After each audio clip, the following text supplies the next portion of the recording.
नमस्कार दोस्तों, मैं आपका साथी सुरेश वालिया फिर राजस्थान करंट जीके में आपका स्वागत करता हूं। आप मेरे वीडियो ध्यान से देखें। यदि ये थोड़ी बहुत कोई इसको दिखने में दिक्कत हो तो आप इसको थोड़ा सा सही सेट करके देख लें। आप मेरा सहयोग करें, मैं आपको बहुत सी बढ़िया तैयारी करवाऊँगा।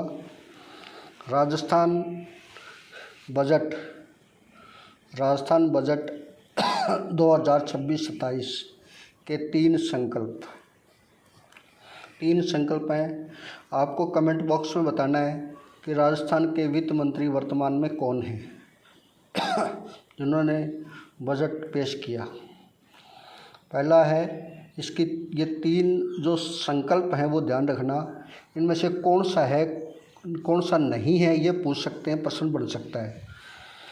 प्रदेश की आर्थिक समृद्धि, सतत एवं समावेशी विकास पहला बिंदु है।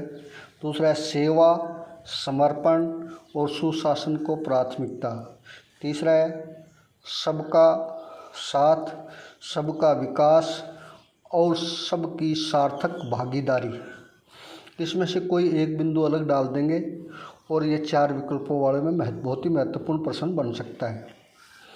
तो राजस्थान बजट के 10 स्तंभ हैं, ध्यान रखना 10 स्तंभ हैं।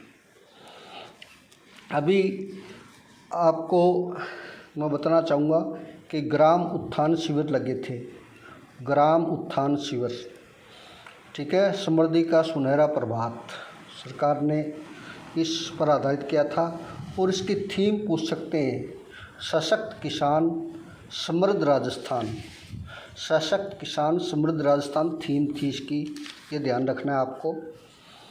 इन शिविरों में पशुपालकों, किसानों और आम ग्रामीण लोगों को लाभान्वित किया गया था और ये शिविर गिरदावर सर्किल पर लगाए गए थे, ध्यान रखना है। गिरदावर सर्किल, उसमें ग्राम सर्किल, हाँ मतलब कोई भी कथन गलत करने के लिए दे सकते हैं। गिरदावर सर्किल ध्यान रखना, ग्राम सर्किल, राजस्व सर्किल, कुछ भी डाल सकते हैं उसमें। और 23 जनवरी बसंत पंचमी के दिन नेताजी सुभाष चंद्र बोस जयंती के अवसर पर पहला चरण शुरू हुआ था। दूसरा चरण 1 से 9 फरवरी को आयोजित हुआ था 2 चरणों में और 31.57 लाख जो आम नागरिक हैं उसमें लाभान्वित हुए थे। 13 विभागों के लिए योजनाओं का लाभ इसमें एक साथ दिया गया था। पशुपालकों के लिए इसमें लाभ था मुख्यमंत्री मंगला पशु बीमा योजना। मुख्यमंत्री मंगला, इसमें 50,000 रुपये का पशु का बीमा होता और 1.83 लाख पशुओं का पंजीकरण हुआ, ये ध्यान रखना। अब एक छोटा प्रश्न बन सकता है, जस्टिस चोपड़ा कमेटी की सिफारिश पर देवनारायण योजना।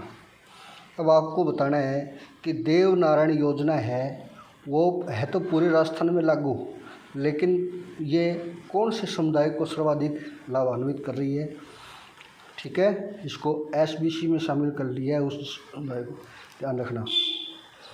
मुख्यमंत्री अनुवर्ती कोचिंग योजना, ये तो आप सबको पता होगी।